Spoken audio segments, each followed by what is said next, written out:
bringing in Peter Schiff from Euro Pacific Capital, always a great friend of ours on the show. Peter, last time we spoke, you said the Fed rate hike was going to be disastrous for the market. We have been down about 8% since that rate hike, but certainly other factors out there have impacted the action that we're seeing, China being one of them. Want to get your take on what's happening now?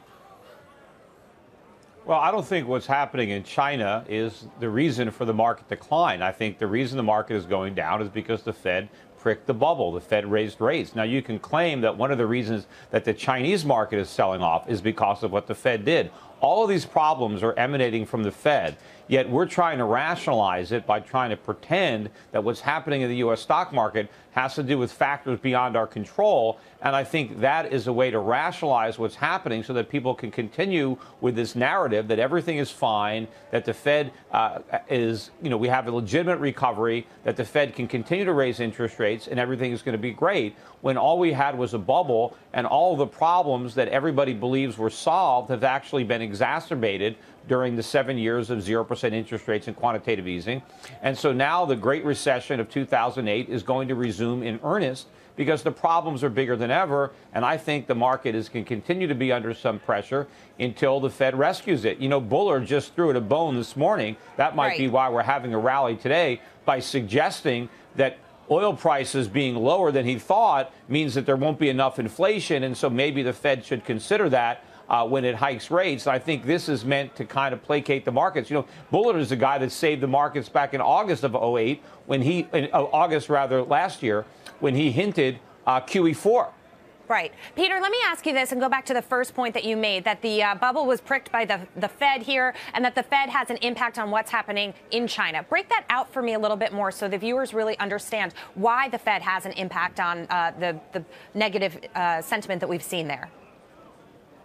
Well, what's happening in China is you're having pressure on their currency, the yuan, because many other currencies have already dropped on anticipation of all these rate hikes that are never actually going to materialize. So it's the weakness in yuan that's causing the capital flight from the Chinese markets. But all of that is based on the Fed raising rates and the erroneous belief that a lot more rate hikes are going to follow, that this is going to be some kind of normal tightening cycle. It's not. But is that an erroneous belief? Be because even since the first hike, people have been discounting the fact that we're going to see 4 hikes this year. Nobody is saying that anymore.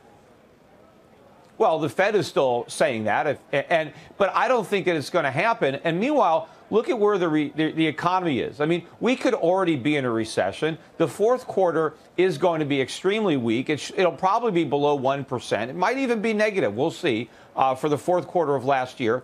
But for the first quarter of this year, there's a very good chance we're going to have a negative number. Look at how disastrous all the retail sales have been. Corporate earnings are declining. Many of these stocks are blowing up. Look at the transports. The Dow transports are down close to 30%. I mean, this is the most economically sensitive average, and they should be benefiting from the cheap oil prices. Instead, the index is collapsing.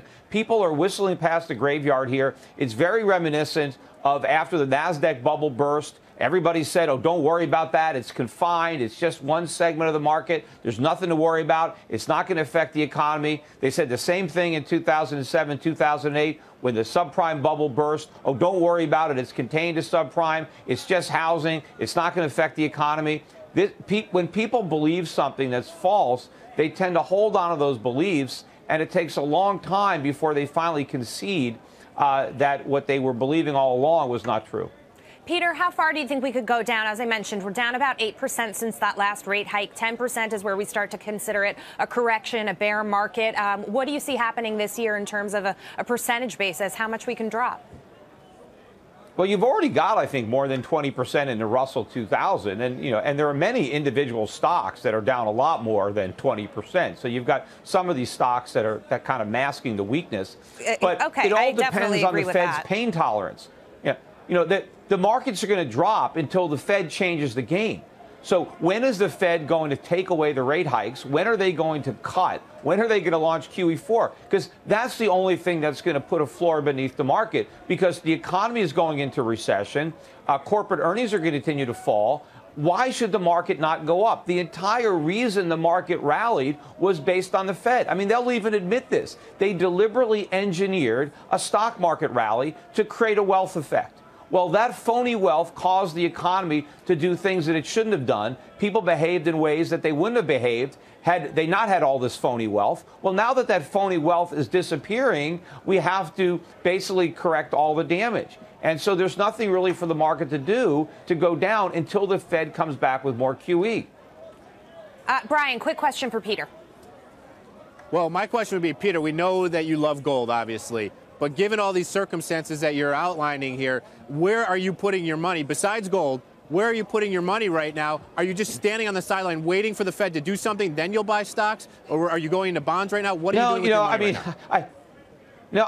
I'm still invested. I'm just not invested in the U.S. And obviously, the strength of the dollar is hurting the value of all of my international investments. But I am waiting for the Fed to capitulate, for the Fed to admit that the economy is weaker than they believed and that they're going to do more stimulus. And I believe that is going to be very good for the foreign investments that I'm holding. And yes, I do hold gold, and gold has risen somewhat since the Fed hiked rates, but it really hasn't risen that substantially because people still believe in the myth of this recovery. They still believe the U.S. economy is the cleanest dirty shirt in the hamper, and I don't think it's even close to being true. And I agree with your previous guests. I think people are overestimating the problems overseas. I think overseas economies are in much better shape than is generally perceived. And I think the single biggest thing undermining some of the overseas economies is the belief that the dollar is going to continue to rally, is the belief that the Fed is going to raise rates. Once they realize that that's not true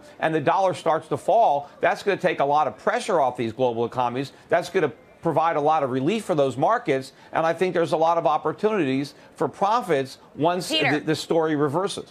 You make a lot of good points here, but I want to go back to the Fed for a moment. If the scenario that you're laying out is accurate and it does actually happen and we see sort of a reversal from the Fed, when do you think that that could happen? When are they going to sort of take that step back? Well, it's hard to know. I mean, it seems to me that the only data that they seem to care about are the jobs data. The job numbers, we got another supposedly strong non-farm, but all the other economic data is lousy. So I don't know. Maybe we get a very weak jobs report in early February for January. I don't know. We're getting some more economic data tomorrow. Retail sales, I think, consumer confidence. There's some numbers coming out tomorrow that'll probably be bad. But so far, the Fed has not acknowledged any of the bad data. I think it's afraid to acknowledge it because it doesn't want to admit how bad the economy is because it's trying to create a false sense of confidence. But at some point, they're going to have to acknowledge the weakness that's there. And maybe it'll be with the jobs numbers. Peter, you mentioned foreign investment. You mentioned investing abroad. What are some of the things that you like out there that you can recommend, or some of these strategies that you're employing? Yeah, well, because the dollar has risen so much based on these false expectations, assets that I like in countries that are really in much better shape, whether it's in Singapore or whether it's in New Zealand or whether it's in Switzerland, there are quality assets that people can buy that generate substantial dividends in Swiss francs, in Kiwi dollars, in Singapore dollars that I believe are going to rise dramatically once the dollar turns. And I also believe that once people really perceive the gravity of the problems in the United States, that the United States will no longer be a safe haven, and money is going to flow into alternative safe haven markets. And I believe that the markets that I'm investing in are going to be the beneficiaries of those flows once perception changes. And I also think it's going to change for gold. I think when people realize the extent to which the dollar is going to decline and how much inflation is actually going to be created by the Federal Reserve, that the balance sheet is not going to shrink back down, it's going to explode out of control, it's going to be a game changer for gold as well. All right, Peter, thank you for coming on. And we are very fair on this show. A little bit of a victory lap for Peter Schiff. And Peter is saying that things are going to get worse. So certainly we're going to be watching and see how to trade this as well. Peter, thanks, and we'll see you soon.